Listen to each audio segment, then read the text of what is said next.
નમસ્કાર મિત્રો, અત્યારે હાલની ખૂબ જ મોટી અને દુઃખદ ખબર સામે આવી રહી છે।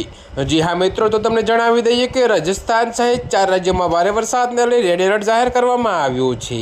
જી હા મિત્રો, તો તમને વધુમાં એ પણ જણાવી દઈએ કે દેશભરમાં વરસાદ વરસી રહ્યો છે।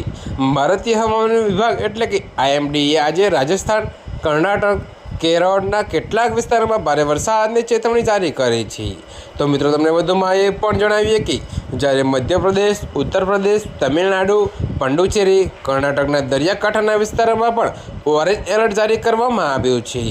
જી હા મિત્રો, જો કે મિત્રો દેશના અનેક રાજ્યોમાં ઘણી જગ્યાએ પૂરની સ્થિતિ જોવા મળી રહી છે। તો મિત્રો અત્યારે હાલ માટે આટલું જ। મળીશું નવી અપડેટ સાથે। અને જો તમને અમારા વિડીયો પસંદ આવતા હોય તો વિડીયોને લાઇક, કોમેન્ટ, શેર એન્ડ અમારી ચેનલને સબસ્ક્રાઈબ કરવાનું ભૂલતા નહીં મિત્રો।